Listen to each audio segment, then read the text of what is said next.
So, you know, sometimes you wish it was 10 years ago and somebody had told you to buy some or maybe it was 8 years ago and you had this idea to buy some shares in a company called Nvidia. Well, in about 10 years, you're going to be looking back on today, October the 15th, when you were in the Gitex edition stage and you started learning about the companies of the future and why this is the moment. So I'm David Rowan. I'm going to tease out the expertise of 4 people, all representing different parts of Europe, if we include the UK in Europe, which in London we still do, in helping think about how to build future AI champions. We talk a lot about unicorns, but it's not just about financial valuations, it's about impact, it's about scale. At a time when there's a small number of very, very well-funded companies, some of them losing $5 or $6 billion a year, but still raising more money. And we're going to explore how to build competitors, particularly in Europe, and how to navigate those barriers to entry. Because when it's a small number of monopoly companies controlling access, innovation is held back, markets are held back. And I'm going to introduce our esteemed group of experts, but also to get a sense from them about where we are now. So, from Netherlands, Yousef, you are an entrepreneur, but you also represent the European Innovation Council, which is a very big venture builder. You are giving large sums of money to companies that are early stage, growth stage, and your remit is to spot the talent and help those European champions. How optimistic should we be now about future unicorns coming out of the European ecosystem, particularly in AI?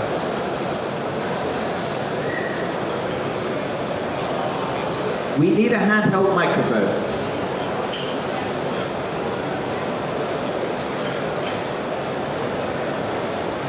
Yeah. Use this one. Yeah? Okay. So, thank you for the question. So the question is like how optimistic I am about making more unicorns in Europe, right? And first of all, maybe who from the audience knows the EIC, European Innovation Council? Okay, there are 2 or 3. So for the investors and the entrepreneurs, I would say like look it up, European Innovation Council. It's the largest VC fund in Europe. It's a 10 billion euro program. And the owner of the program is the European Commission, which is a government. So, and the question is why a government would like to enter in the VC world. And the answer is pretty easy, to create more unicorns in Europe. So it started about 6 years ago where the European Commission, Commissioner Carlos Moedas thought, we are very good at doing research, fundamental research in Europe, but scaling this kind of research to the market and creating impactful companies is not a success in Europe yet.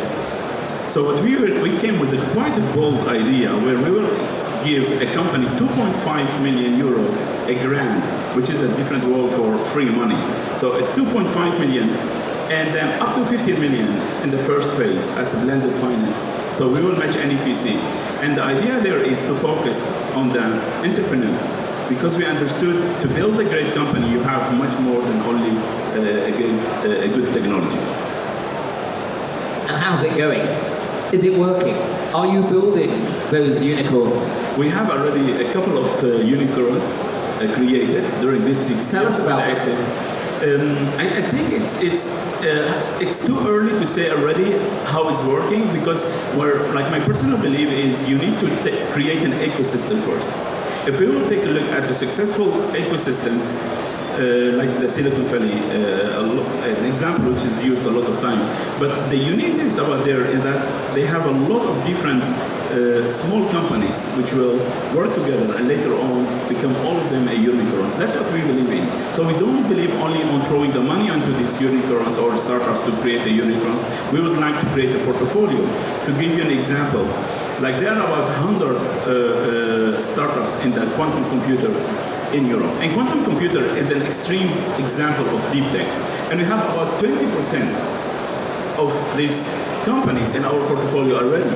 So that's what we want to create. We are not only interested in one single company, but in the whole ecosystem creation. Share some names of companies that are starting to stand out and become quite significant.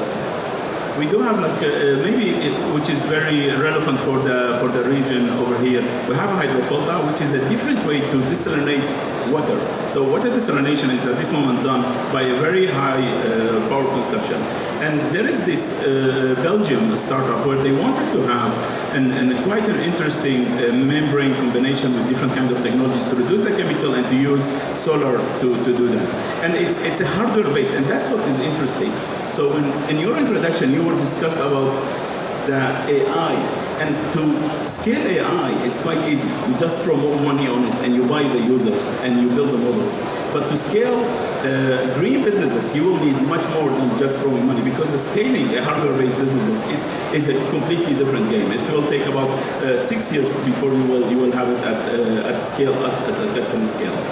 But to build an AI company, it seems you do need hundreds of millions, maybe billions, to build those large language models. Can Europe compete? Absolutely. Why not?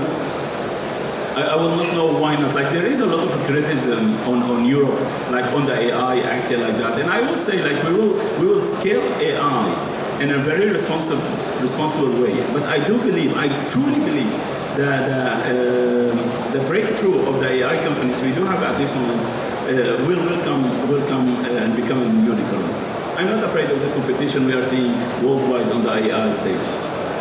Marianna, you're based in Poland. You represent the Ministry of Economic Development and Technology. How can a government like Poland's help entrepreneurs build super ambitious, scalable companies, particularly in AI, when we don't have the same funding as Silicon Valley and maybe not the same entrepreneurial culture?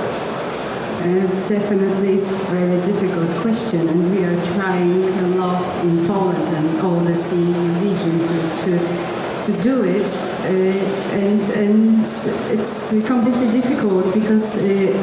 For example, for Poland, we have 99% active companies, which are very small, micro, and medium, and small companies, and they are a key pillar to our economy. So my point of view is not only about unicorns, but about companies in itself and developing them in technologies and using the technologies to develop them, and this is very difficult. And first time Europe has its KPIs, and it's really impressive that we have like projects or plans and strategical planning on the level of government to make sure, for example, that we among entrepreneurs use digital technologies, and artificial intelligence is also one of our KPIs. So the government switches itself to the project government or managing strategical programs, giving them KPIs to achieve firstly, and then we had done great segmentation of our companies to make sure that we reach them with right tools and right communication, and we influence them to use technology. Are there any companies we should be noticing now that are coming out of Poland? Definitely, we have not very big amount of unicorns, but there are 8 unicorns in Poland. And will you share some examples? 11 clouds, and it's quite important. There is a huge company which is Allegro. It's like the e-marketing platform, very competitive. And there are more, of course, but what is crucial that not only unicorns should be developed, but also all Polish companies using technology. And what's in their way of growing to the next level? Is it about talent? Is it about funding? Is it about regulation? All of them. That we are based in Europe and we have strong regulation, definitely, and the harmonization of the regulation is crucial. And I'm responsible also with my team for describing to the SMEs how to be compliant to the new tech regulation. It's very important also. Julian, you're from the UK, which some of us still think is in Europe, but you have a slightly different approach. We don't get EIC funding as we would have done before. But also, the UK has the ability to create its own regulatory structure, which is slightly different. Is that an advantage in building these giant companies of the future, or is it a hindrance that we're not part of this bigger Euro ecosystem? So, look, all of this depends on what divergence from, say, the EU regulation is all about. Divergence, for its own sake, is just a nuisance to most companies because they want to trade across as many borders as they can. But on AI, I do think it is an advantage, David, because I'm being told by trade associations, I'm a board member of Digital Europe, 34 trade associations, they're all telling me the EU's got it wrong. Because Europe is saying we're going to be the place that regulates AI, unlike Asia, the US. It's the way they're doing it. You need to regulate. I mean, there are principles here and things that need to be managed, so it needs to be regulated. But what they've done is they've said everything, it depends on, choose the technology, and they will regulate that wherever it's applied in the same way. And the UK's taken a different approach, which is, okay, some basic principles, things like transparency, things like openness, the human in the cycle at some point. But what they're then saying is, okay, apart from that, take a look at each sector. So in health, you've got to regulate like this, in financial services like this, in media, differently. And that, we think, is really going to make a difference because, by the way, let's expand this conversation. AI isn't just large language models. People will tell you that actually the real opportunity for Europe, and I do count the UK there in that, is applying AI to existing industries. And that's not just about text recognition and pattern matching in video and so on. It's actually about augmenting what is going on. And there's a real opportunity. And I think that's where the European regulations potentially are really a problem. Because if they treat everybody like OpenAI and ChatGPT, it's going to make investments, going to make innovation difficult. Let's ask the entrepreneur who's in the Netherlands, Fabrizio. You run a company called Axelera AI. Are you hungry for more regulation so you can build that unicorn? Thank you for asking. Well, I think that Europe should stop regulating things before developing things. I think this is a controversial European statement that Europeans stop regulating things. Yeah, we regulate too much and we invent too less. And how does that affect running the company day by day? Well, up to now, little. Now that it's enforced, we have to look at it and be seriously on whatever decision we may take. I mean, we are a hardware company. We design chip, right, for artificial intelligence to accelerate. That's the chip in your hand. This is a chip. It's like a small data center in your hand. And the power of this chip is 6 to 7 times what you have in iPhone. And it is designed in Europe, manufactured in Asia, and is meant to power AI in all the devices around us. And how is it being used now? Yeah, exactly. It's been used inside medical devices, it's been used inside robots, it's been used inside automotive, because these are also the key markets of Europe. Just to follow Julian's suggestion, I think we should not in Europe copy or following the others. We should focus on our economy. Europe is very strong in automotive, it's very strong in automation robotics, leading the world on these markets. It's very strong in infrastructure. If you come to Dubai, many of the infrastructure here are built by European company. Then Europe has a lot of value in business to business and infrastructure, and we should build AI around that. And it's why we exist as Axelera. So we didn't tackle the data center, the language model. It's not our market, it's not European market. Consumer market is not anymore European market. We are consumers, but we don't design technology for consumers. And what's it going to take for you to become Europe's Qualcomm, for you to become a multi-$100 billion company? What do you need that you don't easily get now? Thank you for asking. Well, first of all, I think that we are truly European. You introduced us as Dutch company, because it's true. Headquartered in the Netherlands, but I'm Italian, and we have offices in 15 countries. Since day one, we start to think at European scale, not Dutch scale, because Europe has 450 million people, large population, very high number of talents, but we need to be European, think about one market, one country, not one single country like Netherlands, Belgium, Poland, otherwise we fail.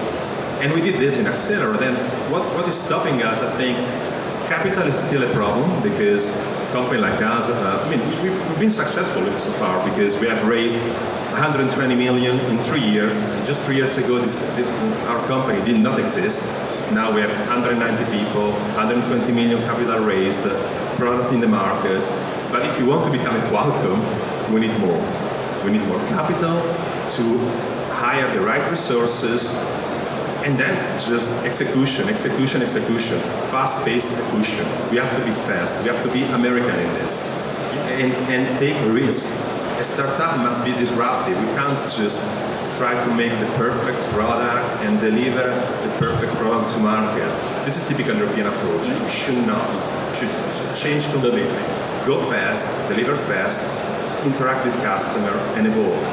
There's a petition doing the rounds today promoting something called EU.inc. And it was a bunch of European unicorn founders, the founders of Wise, Supercell, Stripe, Alan, and they're proposing to create a Europe-wide corporate structure that helps you set up a company easily, that goes across borders, that helps centralize the deployment of funds. Is this the answer? I think this is one of the follow-up, the first follow-up, real follow-up that comes bottom up after the report of Mario Draghi, where he highlighted himself. He made a report. Mario Draghi was the previous president of the European Investment Bank and so on. And he really highlighted European banks, sorry, not investment bank. And he highlighted the problem of economy in Europe, the struggles that we have because we are not acting as one entity. And I love this. We personally opened 7 offices in Europe, but we are present in 15 countries. And it's a tough job to open offices in Europe. Create in each country different legal entity, deal with different notaries. We love notaries. Founders who have to stand for 8 hours whilst the notary in Germany reads the investment document. Yeah, not all. In some country, you cannot use DocuSign. You have to sign with wet signature. We have some bureaucracy, some hurdles that we have to solve. So, Yousef, isn't one of the challenges that Europe isn't Europe? It's not one entity. It's lots of small markets competing with each other as much as the wider market. How do we make the European entity a superpower? So the question is, if it is a problem, like of course it's not like the US where you have like one language, one culture. It is different, and we will never be United States in this sense. So if you will compare them, we'll never be the same. We need to accept and respect the differences between Greece and Germany and the Netherlands. Myself, I'm from the Netherlands. It's very easy to open a company over there. You can do it online. Within about minutes, you will have a company in the Netherlands. So my question is, I think it's an illusion to think Europe will become the same as the United States and how easy it is to scale, because there is difference in culture, in language, in an ecosystem which is not existing. So, of course, we hear this comment a lot of time, like, when are we going to become one country, one power?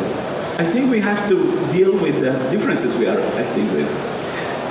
What we are missing, and that's what also mentioned in the Draghi report, is we are missing big investment in Europe. So the European mentality is to take less risk.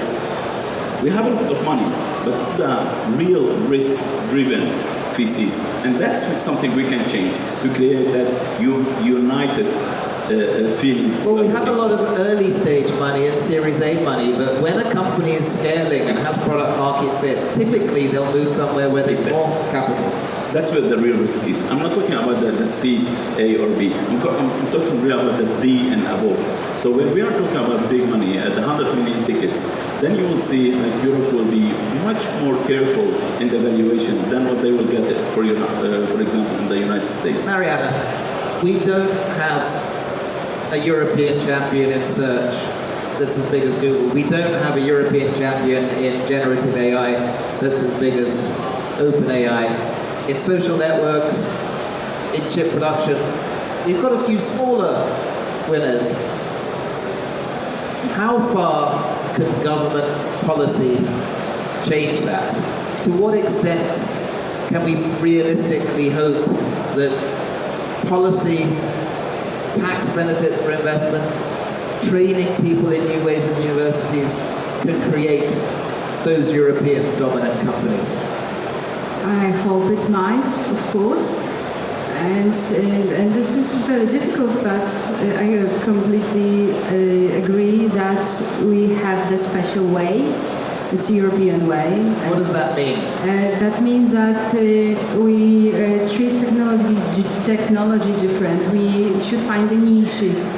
Because in this race, we are not United States, we are not Asia. We have to find the possibilities for European companies which should comply to our regulations. And I can't see in Y Combinator them being terrified that those startups they're competing against in Europe have greater... But we have also really great European companies which are developing among the world. So I don't agree. I don't agree that we cannot do it. Of course, we have a great lack of capital, and we have problems with maybe not seed capital, but the next rounds. I deeply believe that all of ways that, for example, in Draghi report, all the ways that we can revise our policy, meaning giving new innovation criteria in our public procurement, introducing new legal status for the company which is innovative will help, yeah? And definitely helping companies with the regulatory burdens. Julian, is a regulatory sandbox the secret to a European OpenAI? Is it realistic to think that governments can help create the conditions where we can dominate in some areas of tech? Well, look, David, they've got to stop looking at the past, you know, and competing with established American champions. It's a dumb game. It's a fool's game. You know, anyone remember Minitel, that sort of French thing that was supposed to compete with, the international American companies? Died a death. And we've got to stop chasing the past. We've got to start investing in companies like yours. We've got to start looking at the future. So quantum is worth looking at. Photonics worth looking at. Design specialised chips that worth looking at. Do we have a European chip champion? Yeah, we do. It's called ASML. It's in the Netherlands. And there's some great places that are encouraging this kind of stuff. So stop looking at the past. Stop obsessing with the fact that American companies are very successful, make your own companies and build them on the strengths of Europe. And that's what they need to do. Now, the other thing they need to do is they need to stop doing the same with regulation. It's funny, actually. They look at the past for comfort for industries they want to grow, and they look at the future for regulation they want to put in. That's a mismatch, isn't it? Everything that could go wrong with AI, let's try and think about it now and stop it. Well, they don't know what they're doing. And then the other thing is the single market, the recipe for that, which was designed by the Brits, by the way. And I would say, just on the note, come to UK if you want to, We have 25 people in UK. We are truly European. We don't look at EU. So expand from the UK, and let's find We are expanding that. There was $5 billion of deep tech capital invested in the UK in recent years, and more companies are coming into the UK looking to invest. But for the Europeans, they've got to do the single market, and they've got to do it properly. So they've got to make it possible to implement a company in one country and manage it across the single market. They've got to do something about capital markets. Now, God forbid the Germans will ever change their approach to that, but they need to. This is how Europe can become a power. But in the meantime, focus on the guys that are winning. Focus on the new companies. Focus on the new countries. Poland, really interesting place. A lot going on there. Focus on things like defense tech. There's stuff we can do. Yousef, you have a problem. You have $10 billion you've got to get rid of. Lots of people in here would love to help you spend that 10 billion.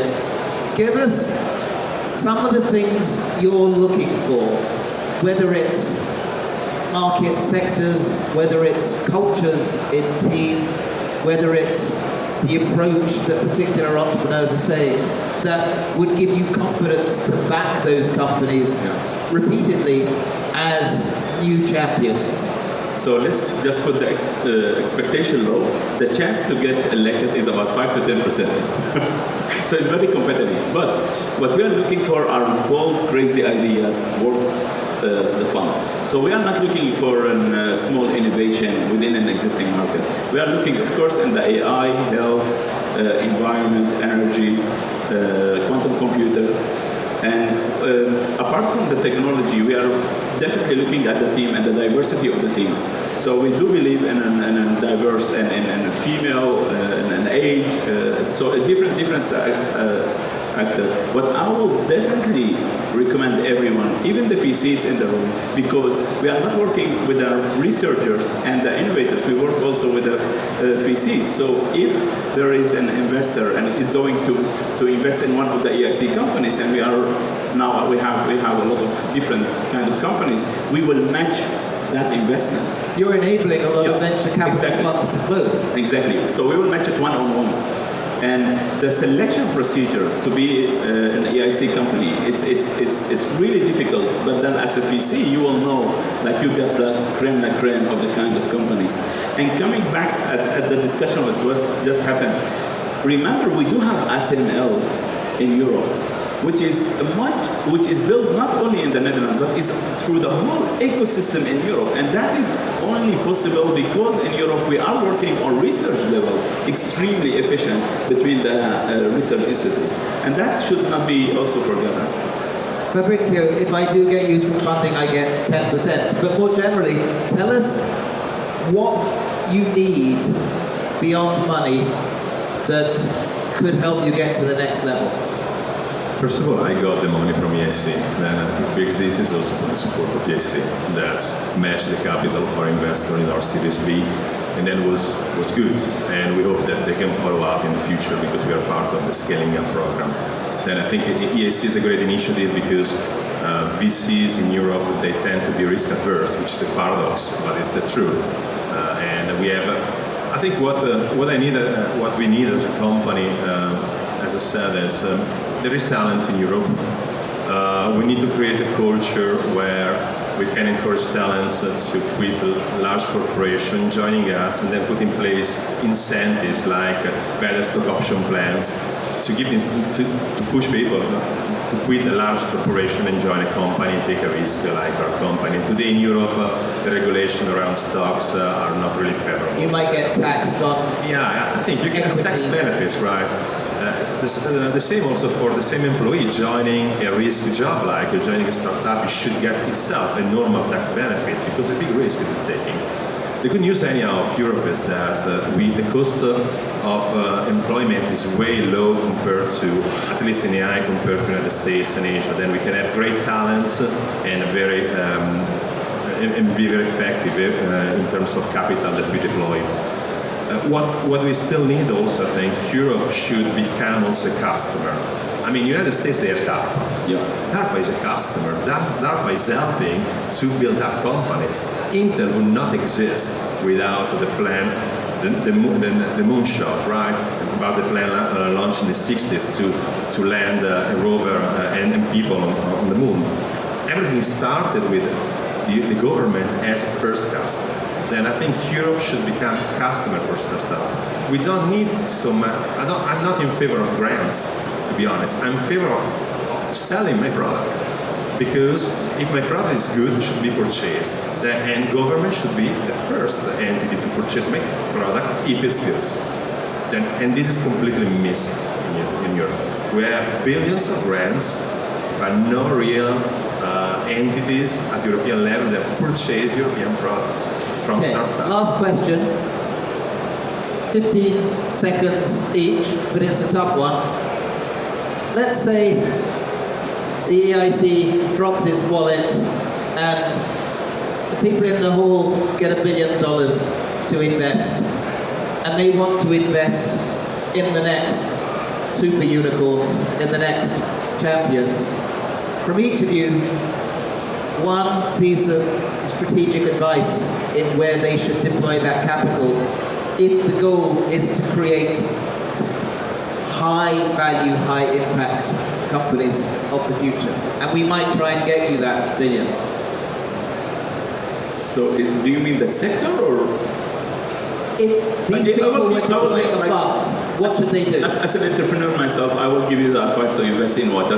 Water is extremely important and the challenges are huge. So I will go with that investment. A European super unicorn in water. Yes. Julian. So I'll give you 3 answers. Invest in health tech, invest in defense tech, and invest in advanced manufacturing. Marianna. And I think I would give the money to the Innovation Council or the funds to make more funds and to be supervised by entrepreneurs who know what they want from these kind of organizations. Fabrizio, you're helping people run a fund. You can't invest in your own company. What do you back? Robotics. AI will be around us. Robotics is the future. It's the next big wave. And robots that have AI embedded so they learn that... Humanoids, robotics in general. Okay. AI needs... We'll meet again in 10 years, people. See if we were right. Thank you very much for your engagement. Thank you, Marianna, Yousef, Julian, and Fabrizio. Thank you very much. Thank you very much.